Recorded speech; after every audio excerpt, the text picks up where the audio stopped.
Welcome to the Fabulous 413. I'm Monty Belmonte. And I'm Khalees Smith. Later in the show for Live Music Friday, the very band you're hearing right now, Spouse, joins us just before their show tonight at Gateway City Arts in Holyoke. And our first Tina Turner Memorial Wine Thunderdome in Franklin County, we join Dre Rawlings at the Ashfield Lake House to pit two of the restaurant's cellared wines against each other in a duel to the best. But first, what to the slave is the 4th of July? A scathing speech delivered by abolitionist Frederick Douglass on July 5th, 1852 at an Independence Day celebration at Corinthian Hall in Rochester, New York. In the speech, the formerly enslaved Douglass cried out, "The 4th of July is yours, not mine. You may rejoice. I must mourn." Mass Humanities has been and will be presenting public readings of this famous speech, Reading Frederick Douglass Together.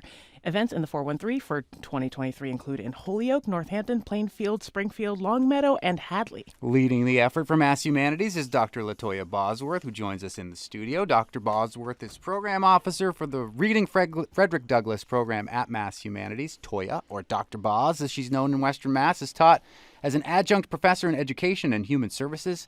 She also led many community initiatives centered on mentoring, activism, and advocacy, for which she's received much recognition. We're also joined by several readers participating in events throughout Western Mass, including Javier Luengo-Garrido. Javier is the organizing strategist for the ACLU of Massachusetts. Javier works with local and state elected officials advancing ACLU priorities. He was one of the lead people for the Yes on 4 campaign, Right On, that secured the rights of immigrants to have access to driver's licenses in Massachusetts, which goes into effect in the Commonwealth tomorrow, y'all. So with all the Supreme Court stuff, it's been a busy week for Javier. We're also joined by Ousmane Power-Greene. Professor Power-Greene of History and Africana Studies at Clark University in Worcester is on the board of directors of Self-Evident Education, who put on the Power of Truths Festival a couple of months ago now maybe. We had them on for that. He teaches a course on Frederick Douglass and anti-slavery in Massachusetts for Mass Humanities Clemente program in Springfield. He also authored The Confessions of Matthew Strong, which follows a black philosopher's journey into the world of white supremacy. Anika Lopes is a seventh-generation member of the first black and Afro-Indigenous families of Amherst. In 2019, Anika rejuvenated, oh my goodness, the initiative to find a permanent placement for the Civil War tablets with her mother. She was elected to the Amherst Town Council in 2021 and in 2022 founded the Ancestral Bridges Foundation to center the neglected and lesser-known history of her ancestors who represent black and Afro-Indigenous history of Amherst through arts and culture, educational programming, and economic opportunities. And we're joined by Dr. Michelle Toni McComb, a community chaplain from Springfield who wrote an essay for Mass Humanities called Recognizing the Need for Civic Engagement about her work as a volunteer at the Hampton County Sheriff's Community Accountability Board. She also serves which helps to prepare incarcerated individuals for reentry to the community. Toni has hosted Reading Frederick Douglass Together Springfield for the past 2 years with the assistance of Martin Luther King Jr. Family Services. A full panel of people. Yes, we had to move into a bigger studio because you are officially the first ones ever to be live on the air in this studio with us. So thank you all for joining us. And we're also going to have a big band in here later in the show. Perfect time to get this studio online. We've been talking about this iconic speech from Frederick Douglass, and we'll talk more about it coming up. But let's hear parts of the speech, starting first with Javier Luengo-Garrido. Fellow citizens, above your national tumultuous joy, I hear the mournful wail of millions whose chains, heavy and grievous yesterday, are, today, rendered more intolerable by the jubilee shouts that reach them. If I do forget, if I do not faithfully remember those bleeding children of sorrow this day, may my right hand forget her cunning, and may my tongue cleave to the roof of my mouth, to forget them, to pass lightly over their wrongs, and to chime in with the popular theme would be treason most scandalous and shocking, and would make me reproach before God and the world. My subject, then, fellow citizens, is American slavery. I shall see this day and its popular characteristics from the slave's point of view, standing there, identified with the American bondman, making his wrongs mine. I do not hesitate to declare with all my soul that the character and conduct of this nation never looked blacker to me than on this 4th of July. whether we turn to the declarations of the past or to the professions of the present. The conduct of the nation seems equally hideous and revolting. America is false to the past, false to the present, and solemnly binds herself to be false to the future. Standing with God and the crushed and bleeding slave on this occasion, I will, in the name of humanity, which is outraged, in the name of liberty, which is fettered, in the name of the Constitution and the Bible, which are disregarded and trampled upon, dare to call in question and denounce, with all the emphasis I can command, everything that serves to perpetuate slavery, the great sin and shame of America. I will not equivocate. I would not excuse. I will use the severest language I can command, and yet not one word shall escape me that any man whose judgment is not blinded by prejudice or who is not at heart a slaveholder shall not confess to be right and just. Anika Lopes. What to the American slave is your 4th of July? I answer, a day that reveals to him, more than all other days in the year, the gross injustice and cruelty to which he is the constant victim. To him, your celebration is a sham, your boasted liberty an unholy license, your national greatness swelling vanity. Your sounds of rejoicing are empty and heartless, your denunciations of tyrants brass-fronted impotence, your shouts of liberty and equality hollow mockery, your prayers and hymns, your sermons and thanksgivings, with all your religious parade and solemnity, are to him mere bombast, fraud, deception, impiety, and hypocrisy, a thin veil to cover up crimes which would disgrace a nation of savages. Dr. M. Toni McComb. There is not a nation on the earth guilty of practices more shocking and bloody than are these of these United States at this very hour. Go where you may, search where you will, roam through all the monarchies and despotisms of the old world, travel through South America, search out every abuse, and when you have found the last, lay your facts by the side of the everyday practices of this nation, and you will say with me that for revolting barbarity and shameless hypocrisy, America reigns without a rival. Dr. Latoya Bosworth. You invite to your shores fugitives of oppression from abroad. Honor them with banquets, greet them with ovations, cheer them, toast them, salute them, protect them, and pour out your money to them like water. But the fugitives from your own land you advertise, hunt, arrest, shoot, and kill. Fellow citizens, I will not enlarge further on your national inconsistencies. The existence of slavery in this country brands your republicanism as a sham, your humanity as a base pretense, and your Christianity as a lie. It destroys your moral power abroad. It corrupts your politicians at home. It saps the foundation of religion. It makes your name a hissing and a byword to a mocking earth. Ousmane Power-Greene. Allow me to say in conclusion, notwithstanding the dark picture I have this day presented of the state of the nation, I do not despair of this country. There are forces in operation which must inevitably work the downfall of slavery. I, therefore, leave off where I began, with hope. While drawing encouragement from the Declaration of Independence, the great principles it contains, and the genius of American institutions, my spirit is cheered by the obvious tendencies of the age. Nations do not now stand in the same relation to each other that they did years ago. No nation can now shut itself up from the surrounding world and trot round in the same old path of its fathers without interference. The far-off and almost fabulous Pacific rolls in grandeur at our feet. The celestial empire, the mystery of ages, is being solved. The fiat of the Almighty, let there be light, has not yet spent its force.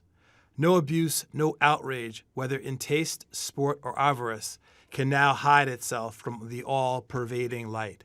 The iron shoe and crippled foot of China must be seen in contrast with nature. Africa must rise and put on her yet unwoven garment.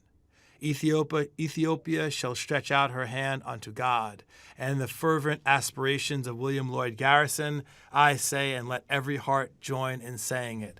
God speed the day when human blood shall cease to flow, and every clime be understood, the claims of human brotherhood, and each return for evil good, not blow for blow. The powerful words of Frederick Douglass. What to the Slave is the 4th of July, which will be read in several readings throughout the course of this weekend through the 4th of July next week and beyond, read by Ousmane Power-Greene, Latoya Bosworth, Javier Luengo-Garrido, Anika Lopes, and Toni McComb. We're going to take a little break, and then we're going to decompress, and we're going to discuss why these words that were said by Frederick Douglass so long ago still resonate today. You're listening to the Fabulous 413 on NEPM.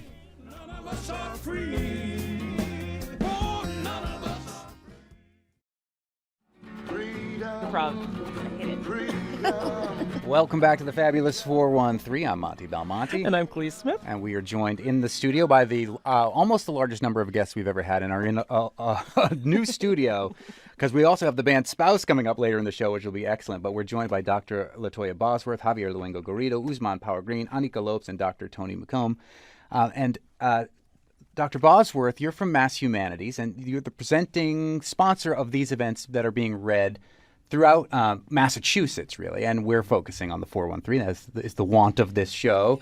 And as we mentioned, there'll be readings in certain places throughout the valley, including Springfield, Longmeadow, Northampton, Hadley. Why is this something that is important for Mass Humanities to get behind and to sponsor throughout the Commonwealth? Oh, great question. Well, I think if you turn on the television at any point in time, especially more recently, that we know why it's important to talk about that speech. In it, Frederick Douglass is really calling America out on all its principles that it supposedly stands for, and then kind of saying like, hey, what about us? Are you really sticking to what it is that you say you represent? And hosting these readings and having these readings all over Massachusetts really provides an opportunity for all of the residents of the Commonwealth to really think about where we stand with that, especially with there's being such a rise in intolerance and really currently a threat to our democracy. So it's really important for us to have those conversations and really start to figure out how we're going to handle this problem that is not going away. You mean that same question that we've been asking since the speech originally came out? Yes, since forever. Since forever, since the establishment of our country, absolutely. One of the beautiful yet terrible things about this speech is how it has never lost its relevance. Mm-hmm. But how long has Mass Humanities been sponsoring these readings? So Mass Humanities has been sponsoring readings all throughout the state since 2009. It was definitely taking place before that, more so all over the Commonwealth. Boston was one of the huge ones that was hosting it, and that was sort of the inspiration for us creating a program that would support other nonprofits and organizations in hosting. Excellent. And Professor Ousmane Power-Greene, you've been teaching a course in Frederick Douglass and in this speech. Yep. Tell us what students of today, how they react when they hear parts of the speech, when they learn about the work of Frederick Douglass. Yeah, well, just to sort of, contextualize the speech, I mean, the course I'm teaching on Douglass and anti-slavery in Massachusetts is a part of the Clemente course in the humanities, which is sponsored by Mass Humanities, and specifically here in Springfield, the Martin Luther King Jr. Community Center and Services. So I've had the privilege of working with mostly adults who enrolled in the Clemente course and then enrolled in this sort of summer course, which looks at Frederick Douglass and tries to provide context right for the speech. We have the speech; it's fantastic. But over the last 6 weeks, we've been digging into Douglass's narrative and trying to understand his life and what would bring him to this moment in terms of fame after his narrative came out in 1845, right? So by 52, and it's been an incredible experience, and we are eager to share some of what we learned doing research for the course actually at the event that's taking place Tuesday in Springfield. So we're really excited about that. So who from Massachusetts abolitionists was influential on how this speech came about, how this speech sounds? Well, one can't miss William Lloyd Garrison's reference at the end of the speech. At this time, Just throwing names out. Well, I was going through the speech to see what other names he mentions, but the truth is, by this point in 1852, Douglas and Garrison, their relation had soured. So, it's interesting to think that Douglas will sort of name in the actual speech William Lloyd Garrison, when by 52, really in 1850, they really parted ways in terms of their approach to it. But obviously not influence, which is what your question was, and which was the segment that that I mentioned at the end, how it concludes. So actually, it concludes with Garrison's words, which is sort of a nod to Garrison, tad. Anika Lopes, whose family has been part of the Amherst community for an awfully long time. Does your family stretch back to the time of this actual speech? Absolutely. Thank you. Actually, history that I share with Latoya, my great and great grandfather were both enslaved on the same plantation as Frederick Douglass in Maryland, and then all arrived in Amherst to share a community. And so, it's really just amazing. This speech speaks to the nation as much today as it did the day that it was written, maybe even more so in ways. Shame on us for being so far away. But yes, it's just really been an honor to be connected to that history and really being a part of uplifting that lesser-known history, which has, oftentimes been co-opted at best, erased at worst, and just really be able to highlight Frederick Douglass and his role around the region. In bringing this speech to the public and having readings of it, have you encountered that sort of American disconnect between what is comfortable and what needs to be done that is right? Absolutely. I guess have you had pushback from it happening as an event? So, Dr. Latoya Bosworth from Mass Humanities, one of the sponsors of the act. Too many mics in the room. Yeah, it's a. Thankfully, it is a rarity, but we have had that in some towns and places where people sort of dissent to having this event. And so it's something that we're always looking out for. So as a part of promoting the events, we actually have a sort of event safety guide that was created, as well as a trauma-informed discussion guide, which helps us to kind of prepare for that and respond to that as best as possible. Javier Luengo-Garrido, who is one of the readers in the studio with us, and as I mentioned before, is also part of the ACLU. I'm sure this week, with all of the Supreme Court decisions, has been a busy week for the ACLU, as well as the implementation of the immigrant driver's license reform that will go into effect tomorrow. Do you feel like, as someone who is working within civil liberties professionally, that how far have we come along from this speech that you'll be reading from that Frederick Douglass wrote? It's sort of complicated, right? Because I came to the U.S. 14 years ago, before I came from Chile, right? And until coming here, I was not cognizant that if I was stopped by a police officer, my hands should not leave the steering wheel. I was not cognizant of that until I came here. I was not cognizant that any sudden movement can be used pretty much in a pretty violent way. So, that was a wake-up call for me when I came to the U.S. And all of a sudden, understanding and starting learning about all what has been happening with the U.S. and how that many times we're seeing all these signs that people are willing either to dissociate from what happened or plainly try to rewrite history has been concerning. When we were asked this week to choose a section of the speech, was right after the affirmative action decision, right? And the one that I chose, this section, America is false to the past, false to the present, and solemnly binds herself to be false to the future, rings so real right now, right? When our actual context is so charged with violence, with targeting of immigrant communities, people of color, the Dobbs decision, the affirmative action decision, are just manifestations of a system that is trying to protect itself. And all these sort of systems protecting themselves make up to a pretty big challenge for the people here in this room to be able to move and create conscious about what's going on. Also, I have to say, in previous years, when I have seen the readings in around Western Mass, I have always felt conflicted because many times, June is the month of budgets in cities, and all of a sudden we're seeing all these cities upgrading and going up with police budgets, and all of a sudden a couple of weeks after, all those people protecting these budgets that keep criminalizing our communities are reading this.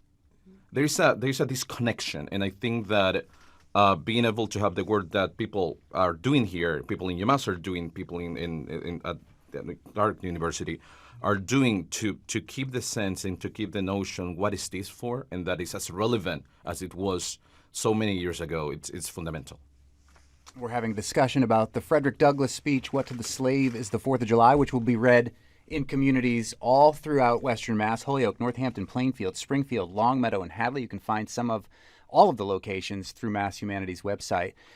Dr. Toni McComb, you work with Martin Luther King Jr. Family Services right here in Springfield and Mason Square, and Professor Power-Greene was talking to us about Clemente Scholarship and how that will factor into it. Tell us a little bit about that program and how that ties into these speeches. Well, Clemente, the program is through Mass Humanities, and the courses are held located at the Mass Mutual, excuse me.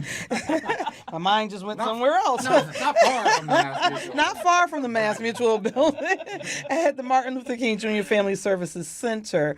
Currently, they're being held online since COVID, but when they reconvene in-house, that's where they will be held. And MLK Jr. Family Services has been a big supporter of those classes. I am actually a graduate from the second graduating class of that, and was actually a student of Professor Power-Greene. Tell us about those classes. What kind of what are you learning in those classes? You get a history lesson, which is taught by Professor Power-Greene. There's art studies where we actually go down to the Springfield museums, and we actually have gone to Boston on field trips and gone to various museums and seen the artifacts. Writing, literature, and that's pretty much the studies that we have. Cognitive thinking, and they're 2 nights a week for about 2 hours a night. It's a lot of writing, but it's good, and it's a good opportunity for anyone who's been unable to afford to go to college for any reason or may not have had the time. We have as Professor Power-Greene said, there's a lot of older students who take the courses, people who have raised families and weren't able to go to college right out of high school, and they're coming back now and continuing on with their education with the opportunity also to go to Holyoke Community College through Bard and actually earn an associate's degree. And now you have your PhD? I have a THD. THD, okay. Yes. That's amazing, though. It's still amazing. I mean, this is incredible. And thinking about, the affirmative action decision and all of these opportunities that sometimes are lost, that this speech continues to resonate, and that all of your participation in it and putting the words of Frederick Douglass out into the 413 is most appreciated. Even if it's still upsetting that these words are still true. Be thinking about it as you go into 4th of July weekend, and perhaps you'll attend one of these readings in Holyoke, Northampton, Plainfield, Springfield, Longmeadow, and Hadley, presented by Mass Humanities. And if you're not able to get to one of those readings, Mass Humanities on their site has the full speech that you can read on your own. I highly suggest that you do so. There's a lot of annotation around on the internet, but they have the full speech there so you can read the whole thing. Well worth it. And we also Dr. Latoya Bosworth? Yeah, we also have an online version of it. We created a video last year, and it was folks from all over Massachusetts, legislators, educators, and we all kind of came together and created a video as well. Henry Louis Gates is also featured in the video as well. So we created an online version as well. So that's available on our website and on YouTube as well. And it's at masshumanities.org. Yeah, no, I also Professor Power-Greene? Yeah, I just want to sort of point out that I think that one of the reasons why the speech is so relevant is exactly because of the irony in the speech, right? And so just, thinking about what Javier mentioned about seeing people sort of who aren't sort of aware of the irony of them reading the speech, given some of their sort of views about, all sorts of topics, I think that's what makes it so valuable, actually, right? Yeah. Because some people, people talk about figures in Black history and, oh, this person's so great, but they don't even know what they actually say in their critique.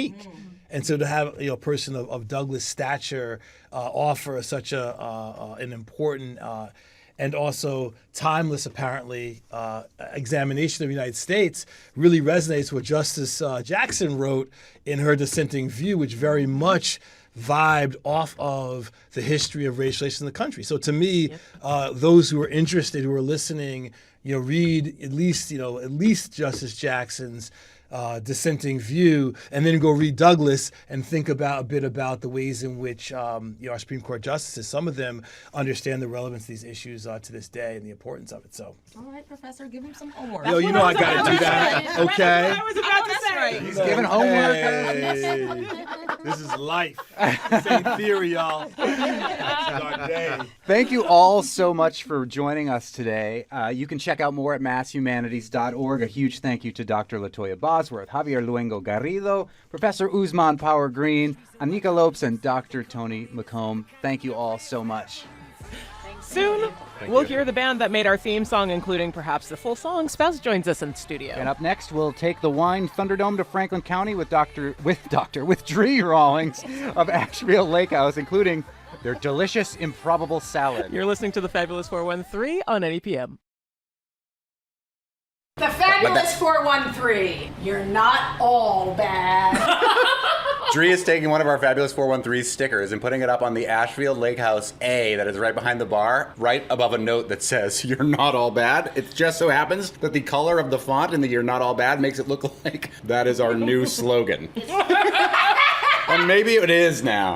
The Fabulous 413, you're not all bad. We are at the bar, the Ashfield Lake House on the Ashfield Lake in Ashfield, and this is a bunch of firsts for us here in the Tina Turner Memorial Wine Thunderdome, because this is our first Franklin County Wine Thunderdome. We've been trying so hard for so long. And we put out many offers. This is our first restaurant wine list Thunderdome, and this is our first female-fronted wine Thunderdome. What's your name, purveyor of the Ashfield Lake House? Dre Rawlings. You always make me sound like a jerk, so I. What do you mean? I try to have like a voice that feels very calm. You're never calm, so I'm why would you never try to have a calm. voice that sounds very calm? I know. Dree's had amazing wine lists over the years that she's been at the helm of the Ashfield Lake House here. I did a column for the Valley Advocate once about it was all female winemakers that she was featuring on the list, 100% of the list. She's a wine snob with a good palate, and she wants to do our Wine Thunderdome in brown paper bags like the folks at Nee James did in Lenox, where we're Blind tastings are the best. Yeah, we'll blind taste it. We'll tell what we like about each one. We'll try to guess what it might be, and then we'll decide which one we like best. 2 wines enter, 1 wine leaves. 2 men enter, 1 man leaves. Just pour them. You didn't even need to put them in bags. You could have just poured them under the counter where we can't I'm see. just gonna say, close your eyes for a second. Okay. I can hear the glug glug.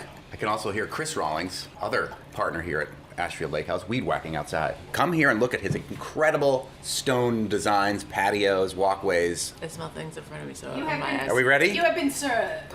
Thank you. You come from an art background too, which is what I love. You and Chris both went to RISD, right? Yes. And then you bring that sort of artistic touch to all the things that you do here at the Lake House. You mean the Fun Palace? The Fun Palace, as somebody came and declared it the other day. This summer, I'm just pull the pin out. We're here Friday through Sunday night. Apparently, I get information that we're secret opened. Fine with that. All the good people have been finding us. You called it Queer Cheers. That was actually, I'm going to give the credit where it's due to Public Emily Lichter. She was the first one to hashtag Queer Cheers. We need to make Ashfield Lake House shirts with the Cheers font that says Queers on it. I want that shirt. I want that shirt. I think it's happening. All right, well, what are you smelling in the first wine that we've been poured here at the Lake House? Any other white that we've had, it's richer. There's a little bit of honey, but there's a fruit note in here that I can't put my finger on, and I really like it. It's like deep and musky. Yeah, I was gonna say muskmelon is the fruit that I get, and definitely honey. Oh, I like this. I like it a lot too. This is fun. But would I be able to blind taste what variety, grape or grapes it is and what region? This is not a wine from the United States. This is the most fun that I've had in so long. Even though you run a Fun Palace? Even though I work in a Fun Palace. It's very aromatic and perfumey. I quite like it. Would you say sexy? Very sexy. It is pretty The muskmelon gives it the sex. It's very, well, this wine is curvy. I don't want to necessarily say feminine, but like it is like really You like. can say femme. Why not? So, do I have to tell you guys what this is? Not yet. Wait till the End. end. Oh, Yeah, yes! wait till the end. I'm loving Now we that. want to taste the second one. Yes. Eyes closed again. We can open our eyes? Yes. Oh, This one's pink. Smells very rich. you know what the smell reminds me of? Service berries. Oh, yeah, we were just looking at the serviceberry tree out in front of New England Public Media. They're edible if the birds haven't eaten all of them, and they taste kind of between strawberry and a blueberry. It's really nice. Oh, I don't know what they are. I like this a lot. I think this is a rosé of Tempranillo. Really? Yeah. It seems drier than that. This is gonna sound so terrible. It has a very pleasant glue thing happening on the nose. Dre and I have the same laugh. We both cackle like witches. We really I have been in an audience at a play, and somebody thought Dre Rawlings was there Isn't that amazing? because it was me laughing. And vice versa. Not me. You know I'm in the building. Yeah, everybody knows when Khalees is there, the laughing starts. And that's a great thing. You can't come into the fun palace and not cackle like an There is a beautiful beach out here that I've spent many a day on, like Yes. hanging out right next to the lake house. You were up in some room. Oh, I was while in the out- office. Well, I was out there with the acclaimed actor Corbin Burnson, two fat, bald white men talking to each other topless on a beach, and then I get a text from Dre Rawlings of me talking to him, and I was I like, was like, you just might want this. never share this. I was like, this didn't happen. I didn't recognize him. He was like super low key, but the bartender at the time came running in the back and is like couldn't like talk. I was like, what's happening? She was like, the guy from Psych, and I was like, oh wait, he was on LA Law. Yep, Right, because West Wing. I'm old. I was like, oh, my kids watch Psych. They love that. My kids, like, I text them. Maybe an hour later, I'll get like some response. I texted them. I was like, hey, that guy from Psych is here. 3 seconds, my phone was buzzing off the counter.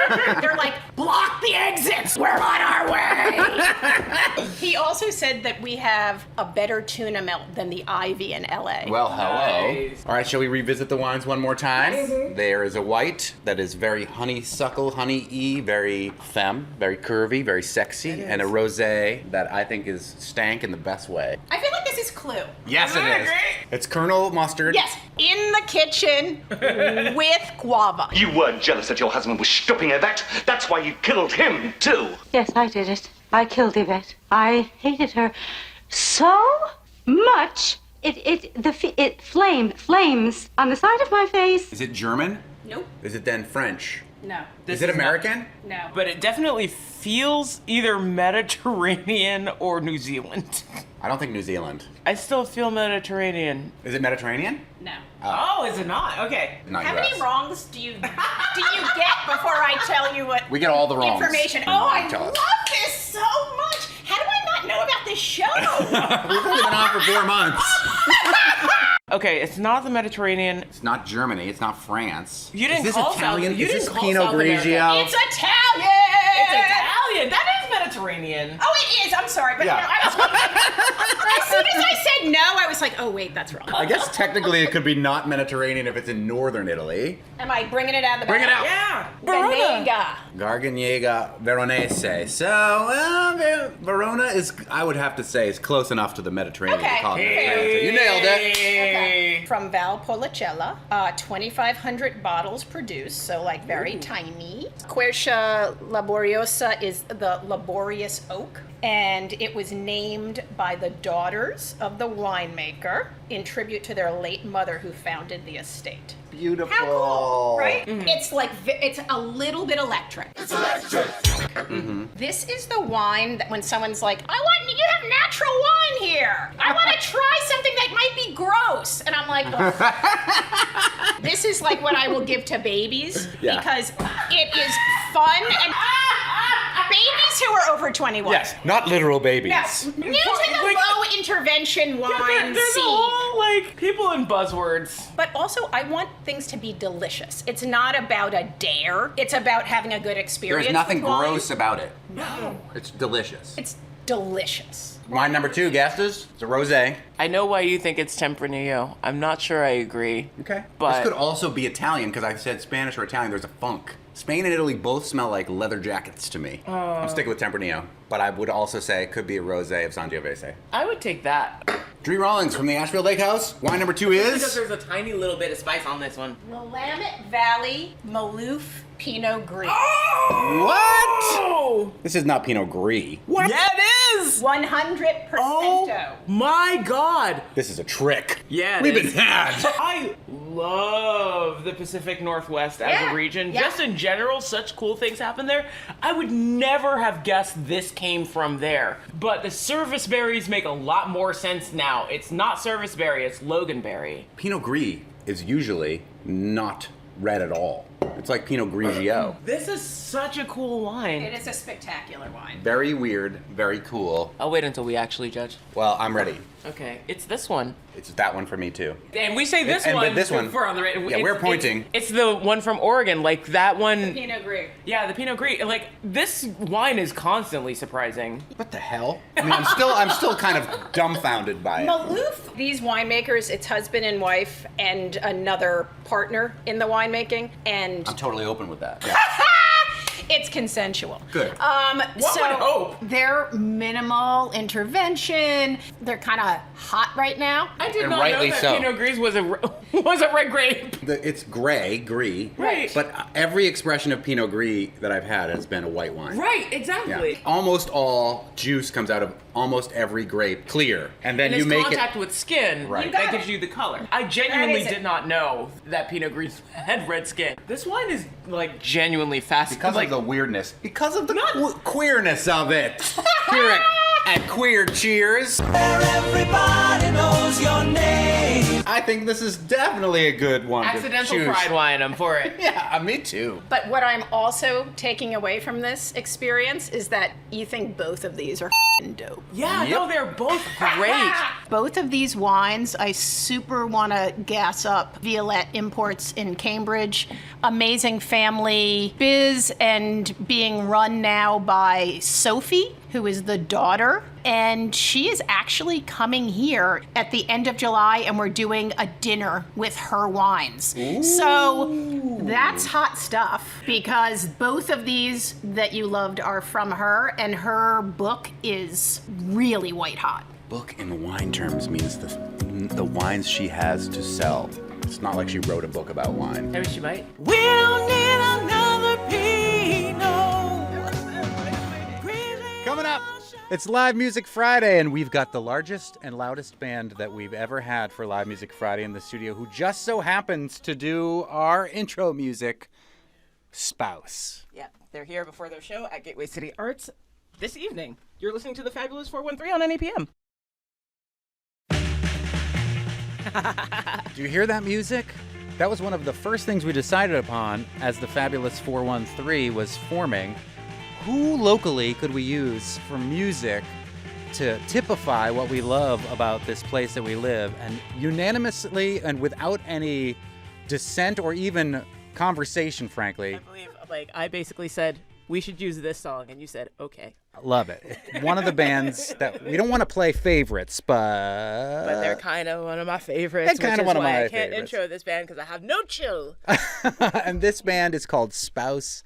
They are playing at Gateway City Arts in Holyoke tonight. We are joined by Jose Ayerve, JJ O'Connell, who's making his second appearance on Live Music Friday. With slightly more of a drum this time. Yeah, last time he stole a box out of the hallway. This and time we get a tambourine. a tambourine with brushes. Mark Seedorf and Ken Murray. Let's hear the theme song. What's it called, Jose? This is called Relocation Tactics off of the album of the same name. Thanks.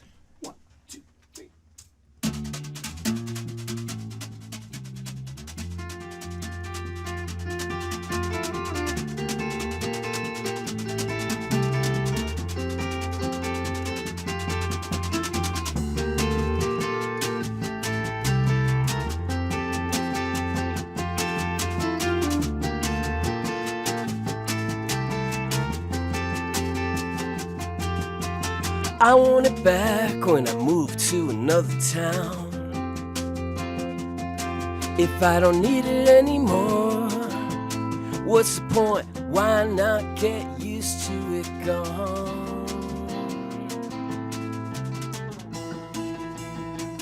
I ride the fence fence while you steer away from all the mess inside this space. I might as well just hold both hands to my head. I pull away, you pull away.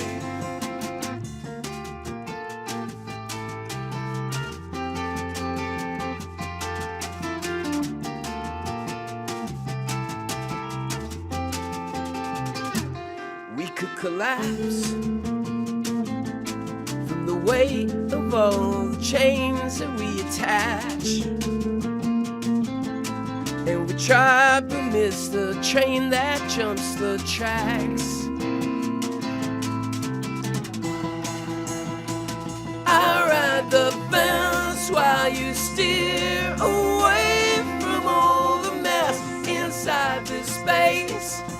I might as well just hold both hands to my head. I pull away, you pull away. Love, it always breaks my heart to see you turn away. Can I live without your side? Cold is warmth without your touch. And I could use a little love to tear myself up off the ground, throw myself back in the sun. I miss you like the memory cells. And do you hang around? I'm leaving instead. Don't shake me when I'm feeling sad. Stand back while I do this myself. Only if I cancel their squares, I move on, but I can't confess. I miss you like the memory says.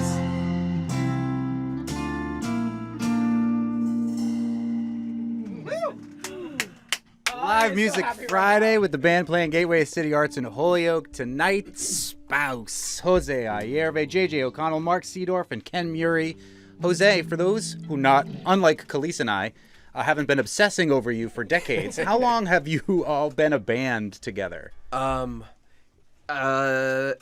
Spouse dates back to about 1993, 94, 95. So that would make this an auspicious 30-ish year anniversary.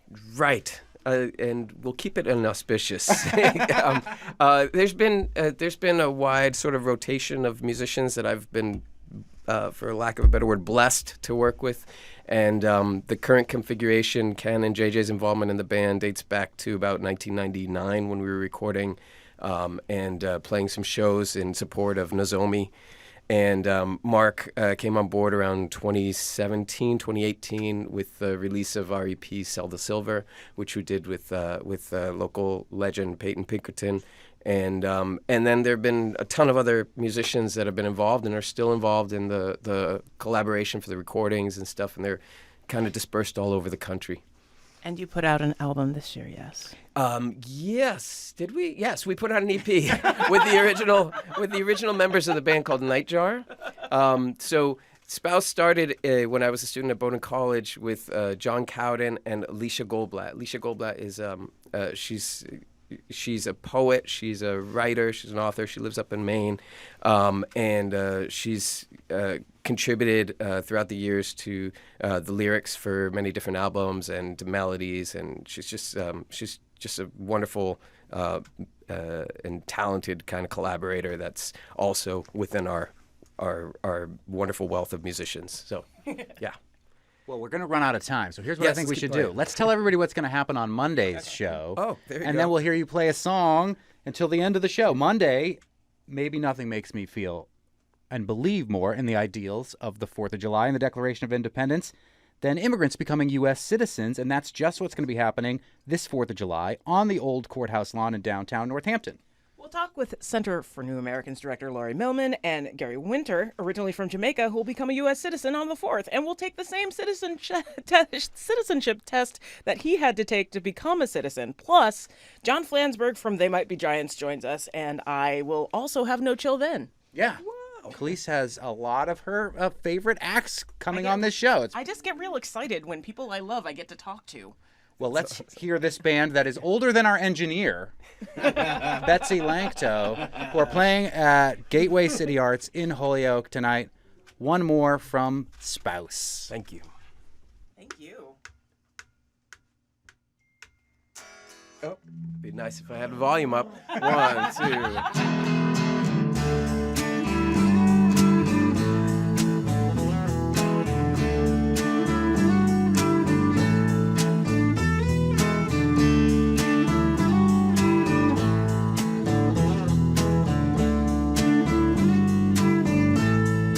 Are you gonna fly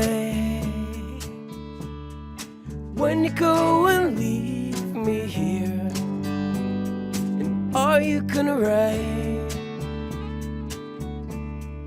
when you go into the other side? Who you gonna miss when every word you write's a hit? Just before you split, are you gonna kiss or wave goodbye? Are you gonna kiss or wave goodbye? Are you gonna kiss or wave goodbye? Are you gonna trip when you pick it up to go? Take your stupid plans with you, 'cause I don't wanna know. I don't wanna write you out and know. So stick it in your file. Someone might just get the point. No one to go south. Don't slow down until you're out of sight.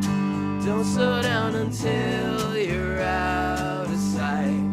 Don't slow down until you're out of sight.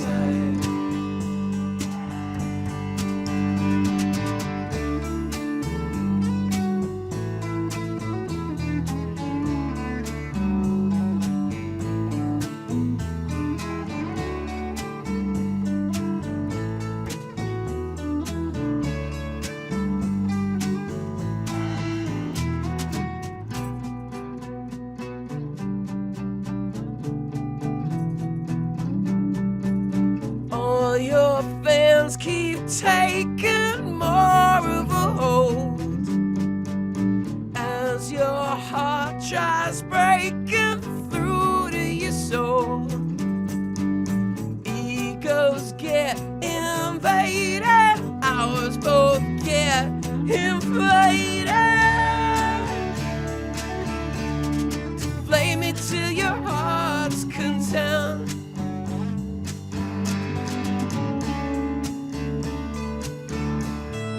Flame it till your heart's content.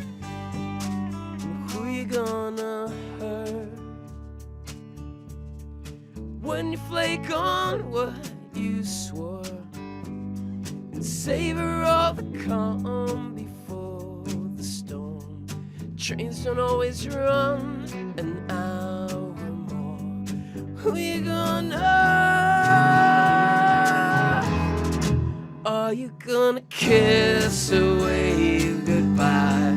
Don't slow down until you're out of sight.